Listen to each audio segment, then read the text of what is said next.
الشریعہ جیسا بڑا انسان امام احمد رضا نے بنایا، محدث اعظم جیسا بڑا انسان تربیت کر کے امام احمد رضا نے بنایا، ظفر الدین بہاری جیسا بڑا انسان تربیت کر کے امام احمد رضا نے بنایا، مبلغ اسلام عبدالعلی میٹی صدیقی جیسا عالمی مبلغ اسلام تربیت کر کے امام احمد رضا نے بنایا۔ السلام علیکم ورحمۃ اللہ وبرکاتہ۔ معزز سامعین و ناظرین، عرس اعلی حضرت کے موقع پر حضور اعلی حضرت الشاہ امام احمد رضا خان فاضل بریلوی علیہ رحمت و رضوان کے عرس کے موقع پر بریلی شریف کی سرزمین سے قوم و ملت کے لیے ایک بہترین پیغام دیا گیا۔ حضور اعلی حضرت کے ملفوظات میں سے کچھ ایسے اہم باتیں قوم ملت تک پہنچانے کی کوشش کی گئی ہے کہ جن باتوں پر اس دور میں عمل کرنا بہت ضروری ہے اور لازم ہے ہر ایک مسلمان کے لیے کہ ان باتوں پر غور و فکر کرے اور پھر اس پر عمل کرنے کی کوشش کرے۔ آئیے ہم اور آپ مل کر ان نصیحتوں کو مکمل سنتے ہیں اور عمل کی پوری کوشش کرتے ہیں، دوسروں تک پہنچانے کی بھی کوشش کرتے ہیں۔ آئیے ہم مل کر سنتے ہیں۔ بریلی شریف کی سرزمین علم کی زمین ہے، عشق کی زمین ہے، اہل سنت کے تحفظ کی زمین ہے، عقیدے کی حفاظت کی زمین ہے، بلکہ جب تک قیامت قائم نہیں ہو جاتی، بلکہ جب تک چاند و سورج نکلتے اور ڈوبتے رہیں گے، زمین کا ہر خوش عقیدہ مسلمان بریلی کے امام کے احسان کو کبھی فراموش نہیں کر سکے گا۔ ہر بندہ کہے گا اگر آج ایمان میں تر و تازگی ہے تو اس قلندر کی محنتوں کا نتیجہ ہے، جس نے آواز دی تھی انہیں جانا انہیں مانا، نہ رکھا غیر سے کام، للہ الحمد میں دنیا سے مسلمان گیا۔ سبحان اللہ سبحان اللہ۔ اس موقع پر میں صرف امام اہل سنت کے ایک رسالے سے جو انہوں نے تحریر فرمایا تھا، تصنیف فرمایا تھا، اس کا نام ہے تدبیر فلاح نجات و اصلاح۔ امام اہل سنت کا جو رسالہ ہے تدبیر فلاح نجات و اصلاح، امام اہل سنت نے اس رسالے کے اندر بہت ساری باتیں کہی ہے۔ اس میں امام نے امت مسلمہ کی ترقی اور کامیابی کے لیے چند نکات پیش فرمائے ہیں۔ میں اس پر اپنی گفتگو کو پورا کر رہا ہوں۔ عرس رضوی میں آنے والوں، اپنی آمد کو بامقصد بناؤ، صرف آ کر کے ایسے ہی مت چلے جاؤ۔ میں اپنی گفتگو کو چند سیکنڈ میں چند منٹ کے اندر مکمل کر رہا ہوں، میری گفتگو دھیان سے سننا۔ اللہ اکبر، میرے آقا صلی اللہ علیہ وآلہ وسلم کے دیوانوں، ہم لوگ کھا رہے ہیں، پی رہے ہیں، سو رہے ہیں، رسومات تلے زندگی گزار رہے ہیں۔ یاد رکھنا ستاروں کے آگے جہاں اور بھی ہے، ابھی عشق کے امتحان اور بھی ہے، تو شاہی ہے، پرواز ہے کام تیرا، تیرے سامنے آسماں اور بھی ہے۔ سب سے پہلی بات امام اہل سنت نے جو کہی تھی وہ یہ فرمائی تھی، میں اس میں سے کچھ نکات کو حذف کر رہا ہوں اور حذف کر کے چند نکات حالات کے تقاضے کے تحت پیش کر رہا ہوں۔ سب درود شریف پڑھ لیں۔ رب صلی وسلم دائما ابدا علی حبیبک خیر الخلق کلہم صلاۃ و سلام علیک یا سیدی یا جد الحسن والحسین۔ توجہ فرمائیں، پہلی چیز ہم سب کو یہ کوشش کرنا ہے، اس ملک میں اگر سر اٹھا کر کے جینا ہے تو پہلی چیز ہے کہ دیندار بنو، دیندار بنیے۔ دیندار وہ نہیں جو رسمی لوگ سمجھتے ہیں کہ ہم دیندار ہیں، بلکہ کیسے دیندار؟ ہم لوگ اس وقت بس چند دنوں کے بعد ہم لوگ 1500 سالہ جشن کی طرف بڑھ رہے ہیں اور حضور علیہ السلام کے میلاد کے مبارک مہینے کی آمد ہے، سرکار کے مبارک مہینے کی آمد ہے۔ اس لیے میں 1500 سالہ جو لوگ جشن منا رہے ہیں، جلسوں کے ذریعے سے، جلوس کے ذریعے سے اور بھی ذرائع سے، سب کو مبارک ہو۔ لیکن میں آپ سے یہ بات کہتا ہوں، 1500 سالہ جشن میلاد ہم اس طرح بھی منائیں کہ امام اہل سنت نے جو نکات پیش کیے تھے امت کی ترقی اور فلاح اور کامیابی کے لیے، ان چند نکات کو اپنی زندگی کے اندر پیدا کیجئے۔ نمبر 1، دیندار بنیے۔ کیسے دیندار؟ صرف رسمی اور اسمی دیندار نہیں، بلکہ ایسے دیندار بنیے کہ ہمیں ہماری دینداری کو دیکھ کر دنیا پکار پکار اٹھے کہ جب 1450 سال کے بعد ان مسلمانوں کی دینداری کا عالم یہ ہے، تو وہ لوگ جن کو رسول اللہ نے صفہ کے چبوترے پہ بٹھا کر جن کی تربیت کی تھی، ان لوگوں کی دینداری کا عالم کیا ہوگا؟ اندازہ فرمائیں آج مسلمانوں کے اندر وہ دینداری نہیں ہے، بلکہ لوگ ہمیں دیکھ کر ہمارے مذہب سے بدزن ہوتے ہیں، ہمارے مسلک سے بدزن ہوتے ہیں۔ مسلمانوں کا، بہت سارے مسلمانوں کا حال یہ ہے، قرضہ لے لیا مگر قرضہ لینے کے بعد ادا نہیں کرتے، لوگوں کا قرضہ کھا جاتے ہیں، بیوپاریوں کا مال لے کر کے ہڑپ کر جاتے ہیں۔ آپ کو پتا ہے، اللہ اکبر، آج پوری دنیا کے اندر سب سے زیادہ اصلاح معاشرہ کے جلسے ہم سنی مسلمان کر رہے ہیں، اور کیا مسلمانوں کی اصلاح ہو جائے، مسلمانوں کی اصلاح ہو جائے۔ ایک جملہ کہہ کر آگے بڑھتا ہوں، ہم اپنے لقمے کی اصلاح کر لیں تو انشاءاللہ اصلاح معاشرہ کے جلسوں کی ضرورت ختم ہو جائے گی۔ آج جو ہمارے بچے شراب کے اڈوں پہ جا رہے ہیں، جوؤں کے اڈوں پہ جا رہے ہیں، زنا کے اڈوں پہ جا رہے ہیں، بدکاریوں کے اڈوں پہ جا رہے ہیں، ہزارہ ڈگریوں کے باوجود ہم اپنے بچوں کو صالح فکر نہیں دے پا رہے ہیں، ان کی صحیح تربیت نہیں کر پا رہے ہیں۔ اس کی سب سے بڑی وجہ یہ ہے کہ پیٹوں کے اندر جو لقمے ہیں وہ حلال نہیں رہ گئے، الا ماشاءاللہ۔ کیفیت یہ ہے کہ حرام اور حلال کی تمیز ختم ہو چکی ہے، لقمہ حلال کی اہمیت ختم ہوتی جا رہی ہے۔ اس لیے یاد رکھو، دیندار بنیے، دیندار، ایسے دیندار لین دین میں بھی ہمارا ثانی کوئی نہ ہو، ہماری مثال کوئی نہ ہو۔ اسی طریقے سے کھانے پینے کے لقمے کے احتیاط کے معاملے میں بھی ہماری طرح کوئی نہ ہو، اسی طرح خیر خواہی کے معاملے میں بھی ہماری طرح کوئی نہ ہو۔ اس طرح کی کیفیت ہماری ہونی چاہیے۔ تو دیندار بنیے، نمازوں کے پابند بنیے، شریعت کے پابند بنیے، چہروں پہ داڑیاں سجائیے۔ میلاد مصطفیٰ کے موقع پر ہم پرچم تو لگاتے ہیں، ہم گلیاں تو سجاتے ہیں، بالکل پرچم بھی لگائیے، گلیاں بھی سجائیے، لیکن چہرے کو مصطفیٰ جان رحمت کی سنت سے بھی سجا لیجئے، تاکہ یادگار رہے کہ میلاد مصطفیٰ کا جب 1500 سالہ جشن آیا تھا تو کسی نے پرچم لگایا تھا، کسی نے گلی سجائی تھی، لیکن میں نے سنت مصطفیٰ سے اپنے چہرے کو سجا لیا تھا۔ تو جب 1500 سالہ میلاد مصطفیٰ کے جشن کا تذکرہ ہوگا، یہ یادیں تازہ رہے گی۔ اس لیے میری گزارش ہے کہ گلیاں سجانے کے ساتھ اپنے وجود کو سنت مصطفیٰ سے بھی سجا لیجئے۔ دیندار اس طرح سے بنیے، لین دین کا معاملہ ہو، پڑوسیوں کا معاملہ ہو، بیوی کا معاملہ ہو، ماں باپ کا معاملہ ہو، علماء کا معاملہ ہو، مشائخ کا معاملہ ہو، ہر معاملے میں دین کو مد نظر رکھیے، شریعت کو فالو کیجئے، دین کو فالو کیجئے، اور یہ ذہن بنا دیجئے کہ ہمارے لیے نجات کا ذریعہ یہی ہے کہ ہم اپنے دین پر چلیں۔ مصطفیٰ جان رحمت نے جو راستہ بتایا ہے اس راستے پر چلیں۔ قرآن کہتا ہے قل ان کنتم تحبون اللہ فاتبعونی یحببکم اللہ ویغفر لکم ذنوبکم واللہ غفور الرحیم۔ اے محبوبہ فرما دیجئے کہ اگر تم اللہ کو محبوب رکھتے ہو تو مصطفیٰ جان رحمت کا اتباع کرو، ان کی پیروی کرو، ان کے پیچھے پیچھے چلو۔ جو مصطفیٰ جان رحمت کی پیروی کرے گا اللہ اس کو اپنا محبوب بنا لے گا۔ اللہ جس کو محبوب بنا لے گا اس کی مغفرت فرما دے گا، اس کی بخشش فرما دے گا، اور اللہ بخشنے والا مہربان ہے۔ تو پہلی چیز دیندار بنیے۔ دوسری چیز تعلیمی ادارے قائم کرنے کی کوشش کیجئے، اس لیے کہ 1500 سالہ جشن کے موقع پر ہم بہت کچھ کریں گے، کر رہے ہیں، انشاءاللہ کرتے رہیں گے، لیکن تعلیمی اداروں پر محنت کیجئے، اچھے تعلیمی ادارے قائم کیجئے تاکہ ہم رہیں نہ رہیں 1500 سالہ میلاد مصطفیٰ کی یادگار ان اداروں کی شکلوں میں قائم رہے۔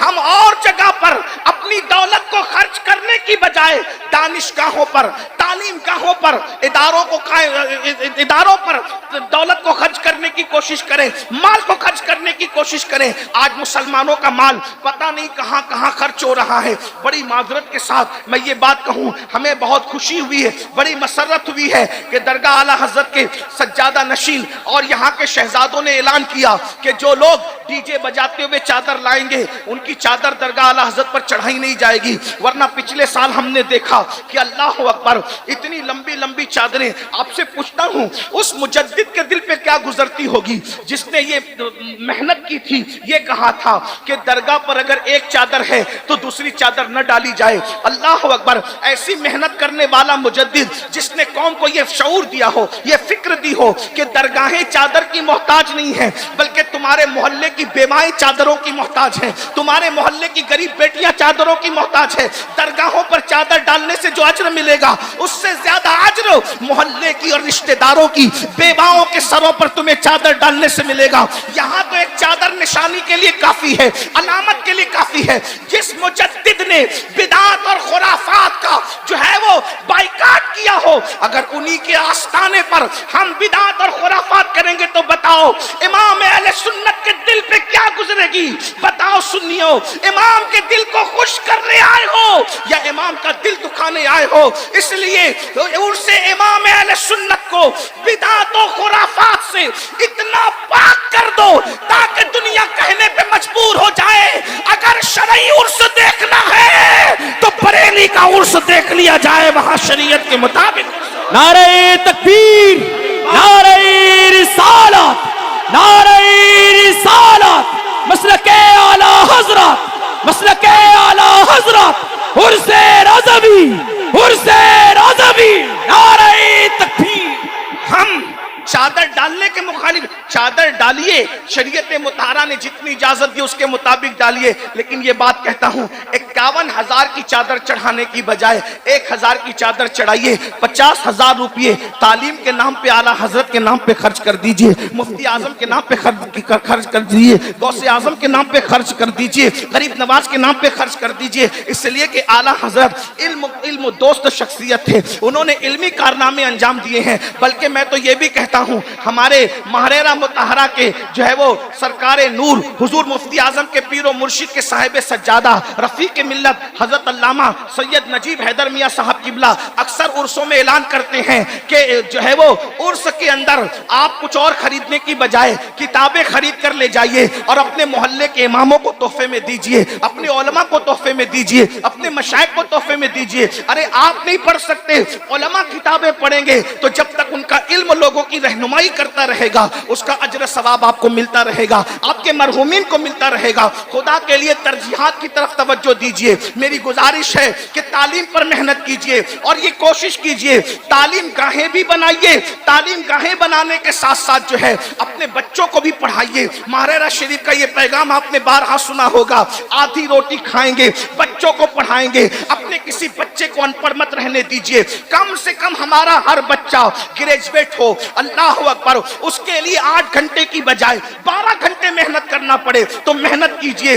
10 سال اگر ہم نے تعلیم پر محنت کر لی تو یاد رکھیے امام احمد رضا نے ہمیں پیغام دیا ہے کہ لوگوں پر بوجھ مت بنیے بلکہ لوگوں کی ضرورت بنیے. اس لیے کہ جو قومیں بوجھ بنتی ہے ان کو ختم کر دیا جاتا ہے اور جو قومیں ضرورت بنا کرتی ہے لوگ ان کی عزت کرنے پر مجبور ہو جاتے ہیں. امام احمد رضا اپنی قوم پر بوجھ نہیں تھے بلکہ قوم کی ضرورت بن گئے تھے.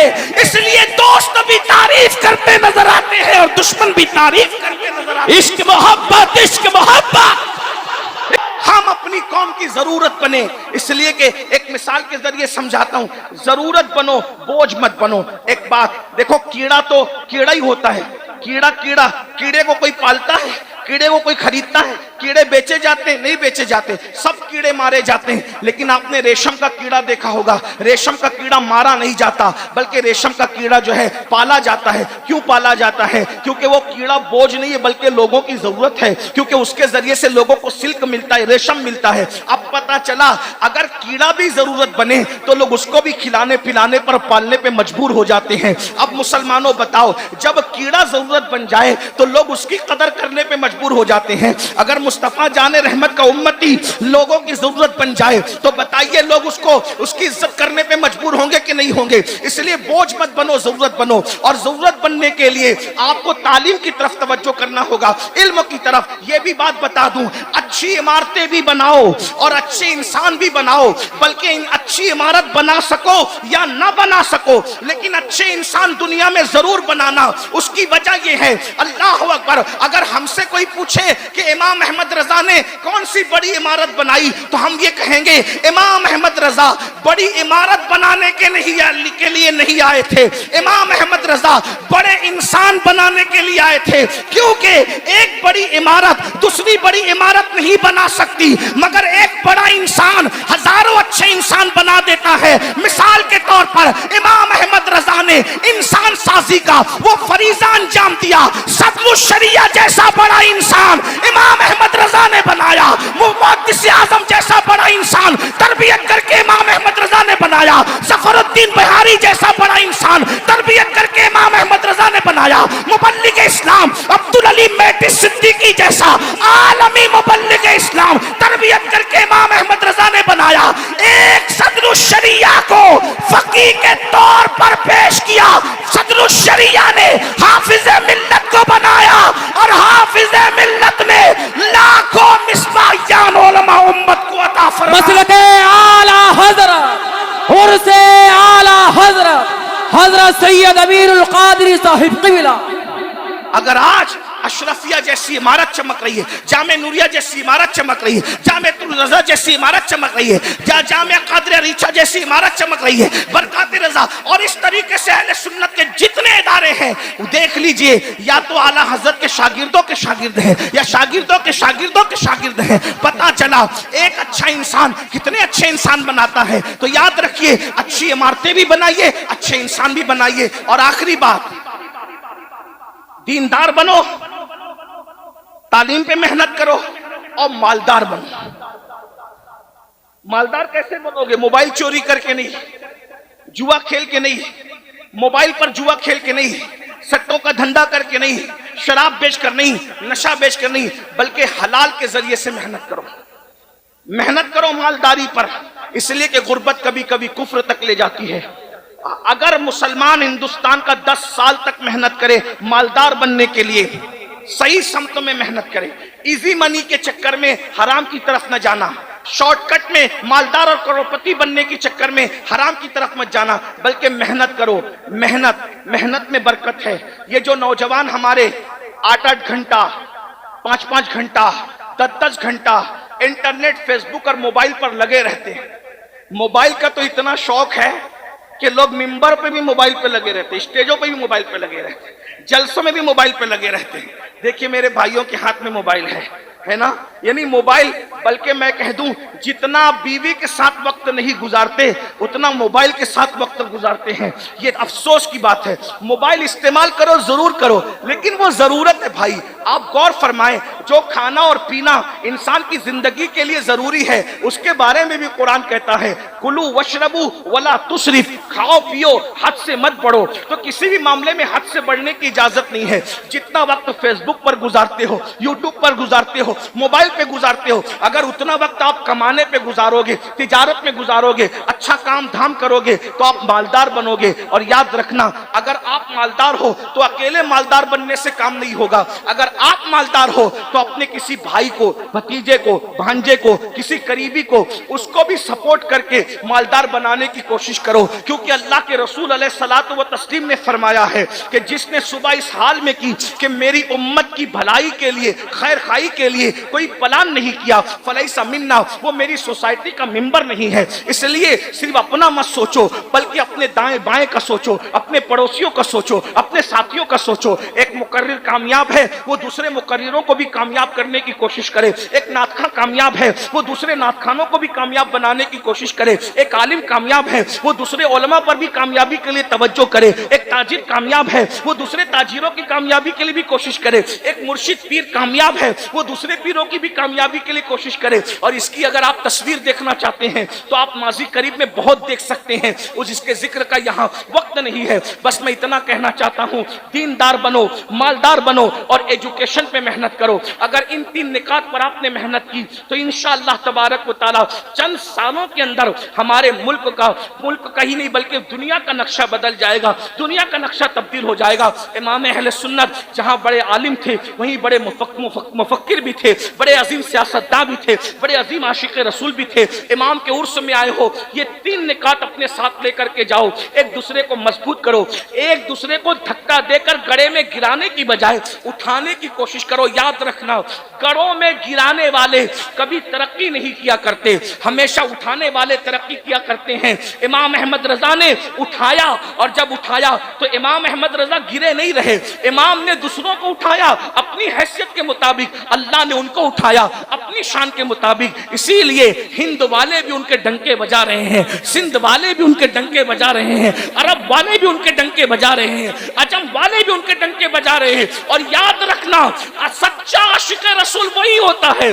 جو محبوب کی امت سے بھی سچا پیار کرتا ہے. یہ کیسی بات ہے کہ حضور سے تو عشق ہے اور حضور کی امت کے لیے دل میں جلن ہے, دل میں چبن ہے, مومنوں کے لیے دل میں حسد ہے. اللہ کے بندو حضور علیہ السلام سے دین سیکھو, اپنے بزرگوں سے دین سیکھو. بس میں اپنی بات اتنی کہہ کے مکمل کرتا ہوں. عرس رضوی میں آئے ہو تو کوئی نہ کوئی مقصد لے کے جاؤ, ایم لے کر کے جاؤ, اور میلاد النبی کا جشن مناؤ. شریعت مطہرہ کی روشنی میں حدود شرع میں رہ کر کوئی ہم پر ٹپنی نہ کر سکے, کوئی ہم پر نکتہ چینی نہ کر سکے. لوگ بس اتنا کہیں کہ امام احمد رضا کے نام لیواؤں کو ہم نے دیکھا, علم میں ان کا معیار الگ ہے, تقوی میں ان کا معیار الگ ہے, پرہیزگاری میں ان کا معیار الگ ہے. جو لوگ مسلک اعلیٰ حضرت کا نعرہ لگاتے ہیں, ہم نے تسلب میں بھی ان کو دیکھا, تفقہ میں بھی ان کو دیکھا, علم حدیث میں بھی ان کو دیکھا, خیر خواہی میں بھی ان کو دیکھا کہ وہ امام احمد رضا کی تعلیم پر چلتے نظر آتے ہیں. اللہ پاک کی بارگاہ میں دعا کرتا ہوں اللہ ہم سب کو فکر امام احمد رضا پر عمل کرنے کی توفیق عطا فرمائے, اور تھوڑی موڑی اپنی مرضی کی فکر نہیں بلکہ جو مکمل فکر رضا تھی, اللہ اس مکمل فکر رضا کو ہمیں قبول کرنے کی توفیق عطا فرمائے. مکمل فکر رضا کیا ہے؟ ایک میرا ہی رحمت پہ دعویٰ نہیں, شاہ کی ساری امت پہ لاکھوں سلام. مکمل فکر رضا کیا ہے؟ ایک طرف آدائیں دی, ایک طرف ہانسیں دی, بندہ ہے تنہا شاہ تم پہ کروڑوں درود. مکمل فکر رضا کیا ہے؟ کام وہ لے لیجئے تم کو جو راضی کرے, ٹھیک ہونا میں رضا تم پہ کروڑوں درود. مکمل فکر رضا کیا ہے؟ انہیں جانا انہیں مانا, نہ رکھا غیر سے کام. للہ الحمد میں دنیا سے مسلمان گیا. امام احمد رضا کی چوکھٹ آباد رہے, اللہ ان کے مزار پر رحمت و نور کی قیامت تک برسات فرمائے. اللہ ان کی نسلوں کو بھی مکمل طور پر ان کے نقش قدم پر چلنے کی توفیق عطا فرمائے, اور ہم غلاموں کو بھی ان کے نقش قدم پر چلنے کی توفیق عطا فرمائے. اور ان کی فکر یہ تھی لحد میں عشق رخے شہ کا داغ لے کے چلے, اندھیری رات سنی تھی چراغ لے کے چلے, اور تیرے غلاموں کا نقش قدم رائے خدا, تیرے غلاموں کا نقش قدم رائے خدا وہ کیا بہک سکے جو یہ سراغ لے کے چلے. جنا بنے گی محبان جار یار کی قبر, جنا بنے گی محبان جار یار کی قبر, جو اپنے سینوں میں یہ چار باغ لے کے چلے. رضا کسی سگے طیبہ کے پاؤں بھی چومے, تم اور آہ کے کتنا دماغ لے کے چلے. ہم سب کو اللہ عمل کی توفیق دے. میں مزید آپ کے درمیان رکتا, لیکن مجھے دوسری محفل میں شریک ہونا ہے, اس لیے میں اجازت چاہوں گا آپ سے بھی, اپنے علماء سے بھی, حضور تاج ملت سے بھی, اور دعا کرتا ہوں گفتگو کے درمیان کوئی غلطی ہو تو اللہ تعالیٰ معاف کر دے. استغفر اللہ ربی من کل ذنب واتوب الیہ وما علینا الا البلاغ. السلام علیکم.